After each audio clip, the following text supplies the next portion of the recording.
Hello दोस्तों, स्वागत है आपका हमारे चैनल पर। इतनी भयंकर गर्मी के बाद बारिश की छोटी छोटी बूंदें बेचैन मन को आश्वस्ति सी दे रही थीं। यद्यपि सुनंदा जानती है कि इसके बाद चिपचिपे पसीने का एक नया दौर शुरू होगा, पर उससे क्या। जब बादलों और सोंधी हवा से भरे ये पल मन को सुकून दे रहे हैं, तो उसका आनंद क्यों नहीं उठा लिया जाए।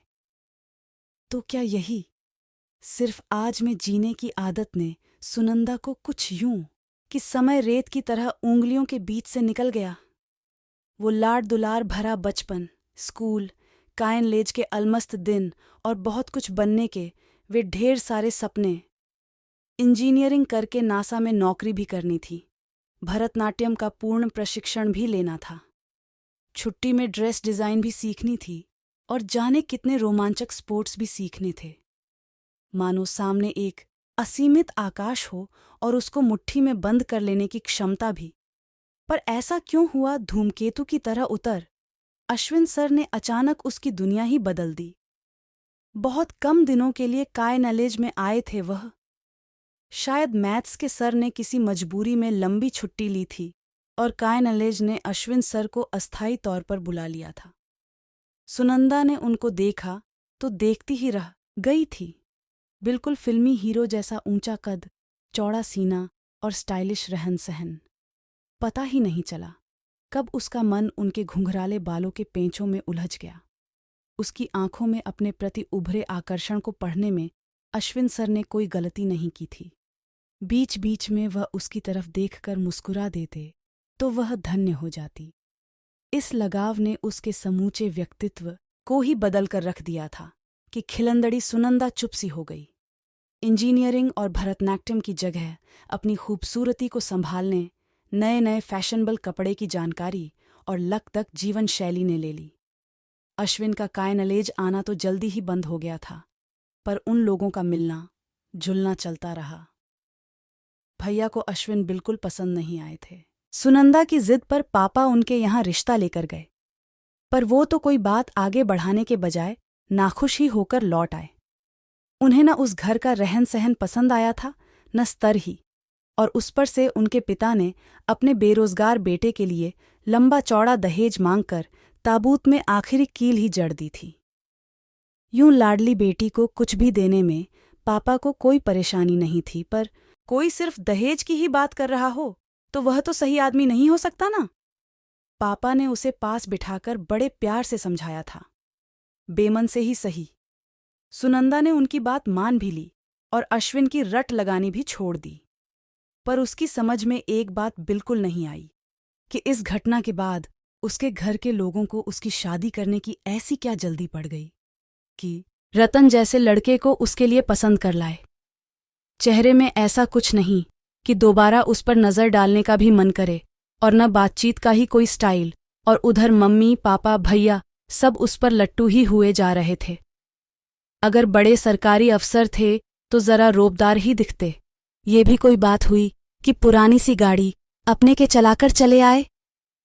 उनकी माँ, पिताजी, छोटी बहन, किसी की कोई पर्सनालिटी ही नहीं। सुनंदा को पता था कि रतन जैसे मामूली इंसान को सुनंदा जैसी लड़की 3 जन्म लेने पर भी नहीं मिलेगी, सो उन लोगों को तो उसे पसंद करना ही था। पर वह क्या करे अगर घर में हर समय रतन की सादगी और अच्छे स्वभाव के चर्चे चलते रहते, और ऐसे में उसका आगे पढ़ने का तर्क तक किसी ने नहीं सुना। फिर बाद में जब रोज रात में चुपके चुपके रतन के फ़ोन आने लगे, जिनमें कभी उसकी खूबसूरती की तारीफ होती तो कभी हनीमून के लिए ऊँटी की सुंदरता का जिक्र होता, तो उसे भी उनका व्यक्तित्व ठीक ठाक सा ही लगने लगा और उसने स्वयं को वक्त की लहरों के हवाले छोड़ दिया। ब्याह कर ससुराल आई तो घर के सारे लोग सचमुच सीधे और अच्छे लगे।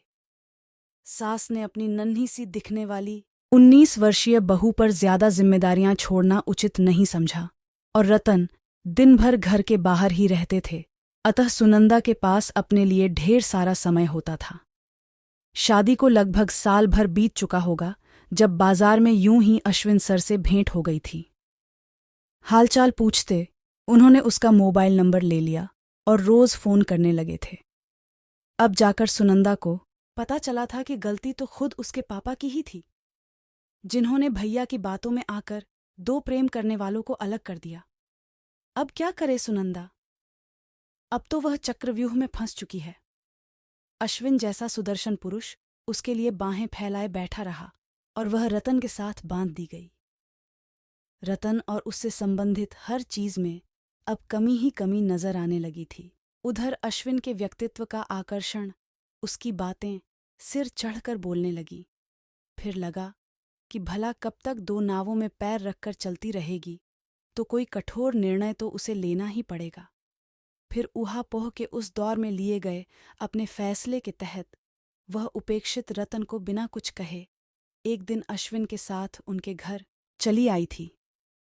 आज सोचती है तो लगता है कि जिंदगी का वह गलत कदम उसकी नासमझी हो सकती है, पर कुटिलता नहीं, क्योंकि अश्विन सर के बार बार इशारा करने पर भी उसने न रुपये और गहने लिए थे, न कोई कीमती सामान।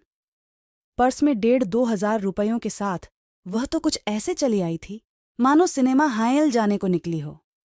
अश्विन बहुत नाराज थे। तुम्हें पता है ना कि अभी मेरे पास कोई काम नहीं है, कैसे संभालूंगा तुम्हें? तुम्हारे अपने खर्चों भर पैसे तो तुमको ले आने ही चाहिए थे ना। पर सुनंदा के कोई खर्चे हैं ही कहाँ, बिल्कुल साधारण तरीके से रह सकती है वह। अब वह भी कोई नौकरी कर लेगी और अपनी पहली तनख्वाह से अश्विन को मोटरसाइकिल गिफ्ट करेगी, उनकी हर सुविधा का। तो दोस्तों, ये कहानी आपको कैसी लगी हमें कमेंट करके ज़रूर बताइए और इस कहानी को अपने दोस्तों के साथ शेयर ज़रूर करें। धन्यवाद।